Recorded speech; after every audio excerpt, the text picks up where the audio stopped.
चल रहा हूँ धूप में तो शनिदेव तेरी छाया है और शरण है तेरी सच्ची, बाकी सब तो माया है। जी हाँ, आज मैं ऐसे ही शनि और गुरु की बात करने आया हूँ। आखिर शनिदेव हमें इस वार्षिक राशिफल में क्या देने वाले हैं, इस पे मैं बृहद चर्चा करने आया हूँ। प्रोग्राम को शुरू करने से पहले मैं राजीव श्रीवास्तव आपका अपने चैनल में स्वागत करता हूँ। तो आज हम लोग बात करेंगे वार्षिक राशिफल 2026 कुंभ लग्न और कुंभ राशि वालों के लिए कैसा होने वाला है, क्या क्या इनको मिलने जा रहा है, कहाँ पे ये समस्या खड़ी करेंगे। आज सभी इन मुद्दों पे बात करने आया हूँ। शनिदेव 20 जनवरी को अपने ही नक्षत्र उत्तर भाद्रपद में आ चुके हैं और ये 17 मई तक यहाँ पे रहेंगे। तो ऐसे में इनके रिजल्ट कुंडली में क्या होंगे इसकी बात करूंगा। जो कि कुंभ लग्न वालों के लिए ये शनि इनके स्वामी होते हैं, इनके लग्न के स्वामी होते हैं।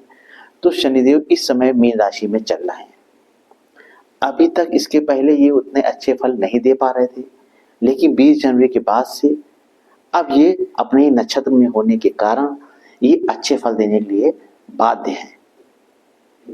अभी मैं आपको बताऊंगा कि कहाँ कहाँ पे ये समस्या क्रिएट करते हैं, कुंडली में क्यों नहीं अच्छा फल दे पाते हैं, इसकी मैं बात करूंगा।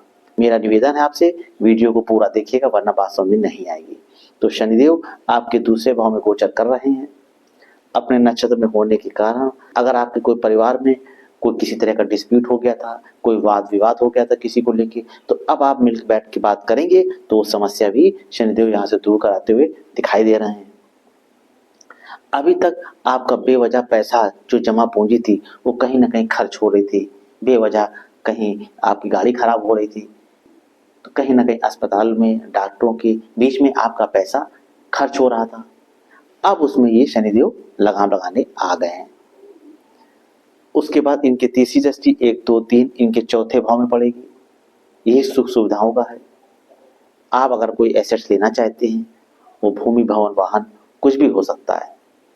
तो अभी तक आपकी जो बात रुक गई थी, काम नहीं बन रहा था, उसमें आपको लाभ होते हुए दिख रहा है। आप चाहें तो आपके घर में कोई एसेट्स इस साल आ सकता है। शनिदेव 17 मई तक अपने नक्षत्र में रहेंगे। उसके बाद 18 मई से लेके 9 अक्टूबर तक ये अपने मित्र के नक्षत्र रेवती में गोचर करेंगे। तो बुध का नक्षत्र रेवती होने के कारण ये इनके परम मित्र हैं, जिसके कारण इनके फल और अच्छे ही होंगे। शनि के दोनों ही नक्षत्र मित्र राशि में, अपनी राशि में, तो ये फल भी अच्छा करेंगे। तो अक्टूबर तक तो आपको कोई चिंता करने की जरूरत विशेष नहीं है।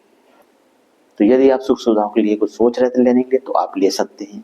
उसके बाद इनकी सप्तम दृष्टि आपकी अष्टम भाव में पड़ेगी। अगर कोई रिसर्च का काम आपका है, आप किसी ऐसे डिपार्टमेंट में जहाँ रिसर्च होती है, पीएचडी कर रहे हैं, या सीबीआई सीजीआई के क्षेत्र में आप हैं, तो वहाँ पे अगर आप काम करते हैं तो वहाँ पे कोई आपको बड़ी रिस्पॉन्सिबिलिटी मिलने जा रही है, आप उसको कैश करिए। और यदि आप अकल साइंस, कुछ रहस्यमय तंत्र मंत्र, इस तरह कोई चीज़ें सीखने का शौक रखते हैं, लेकिन अभी तक आप सीख नहीं पा रहे थे किसी कारणवश, तो आप उसमें एडमिशन लीजिए, या किसी तरह से भी सीखने का आपका रास्ता इस साल खुलते हुए दिख रहा है। अगर आप इस एस्ट्रोलॉजी, न्यूमरोलॉजी, इस तरह की किसी भी साइंस में आप पढ़ना चाहते हैं, कुछ सीखना चाहते हैं, तो ये आपके लिए अच्छा समय है। इस समय को आप कैश करिए, क्योंकि once time loss can never be again. अगर यह अवसर निकल गया तो आप बाद में रह जाएंगे। उसके बाद इनकी दसम दृष्टि 7 8 9 10 आपके इनकम के घर में पड़ेगी।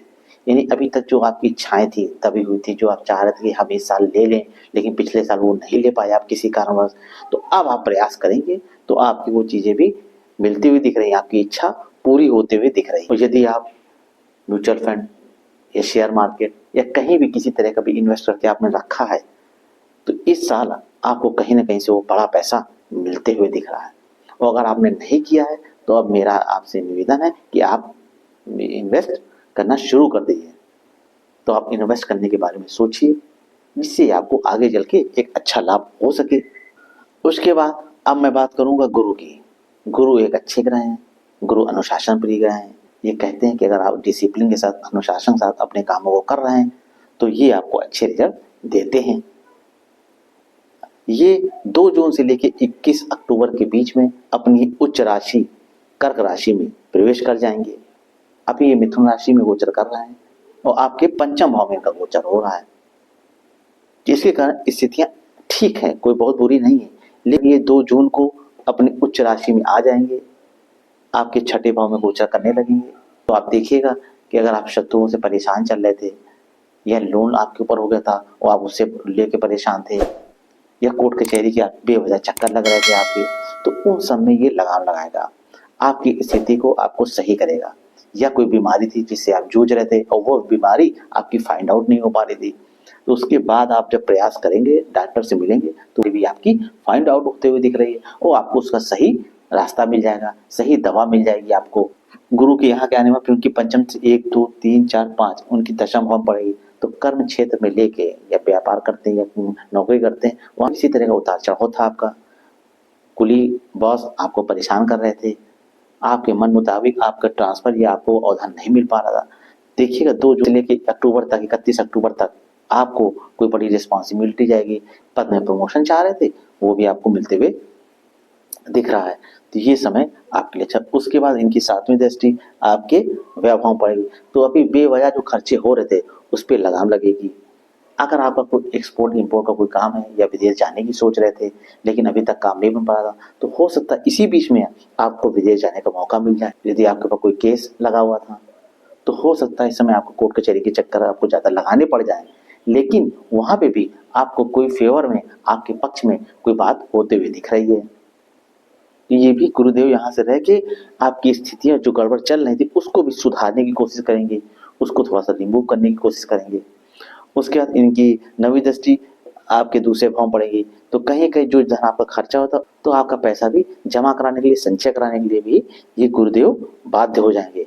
ये आपको ऐसा रास्ता दिखाएंगे, इनकम कैसे रास्ते खोलेंगे, जिसके कारण आपको इसमें सफलता मिलेगी। अब बात करते हैं किन लोगों को परेशानी हो सकती है, आखिर वो कौन से लोग हैं। आखिर कुंभ लगन वाले कुछ ऐसे व्यक्ति भी हैं जो कहेंगे नहीं सर मेरे साथ तो ऐसा कुछ नहीं हो रहा। तो हो सकता है फिर एक चीज आप देख लीजिएगा अपनी कुंडली में कि आप कुंडली में शनिदेव 1 नंबर यानी मेष राशि के साथ बैठे हो और गुरुदेव मकर राशि यानी कि 10 नंबर के साथ अगर बैठे हुए हैं, तो it's result will be diminish. फिर इनके प्रभाव में कमी आ जाएगी। जो मैंने बातें बताई इसी में कुछ आपको समस्या देखने को मिल सकती है। तो ऐसे में आप क्या करेंगे, फिर आपको उपाय करने की जरूरत है। फिर आप लोग क्या करिए, गणेश जी की आराधना शुरू कर दीजिए। गणेश जी के कोई भी मंत्र का आप जाप करना शुरू कर दीजिए। कभी कभी जब आपको समय मिले तो गणेश जी के मंदिर में जाइए, कुछ लड्डू का प्रसाद चढ़ाइए, लोगों में बांटिए। इससे ऐसे छोटे छोटे उपाय आप करना शुरू कर दीजिए, तो आप देखेंगे कि आपको यही शनि गुरु अगर कहीं दिक्कत में परेशानी में है भी, तो वो आपको उससे बाहर निकाल लेंगे, आपको एक अच्छा मार्गदर्शन दे देंगे। जानकारी अच्छी लग रही हो लाइक सब्सक्राइब और शेयर जरूर करिए। नमस्कार।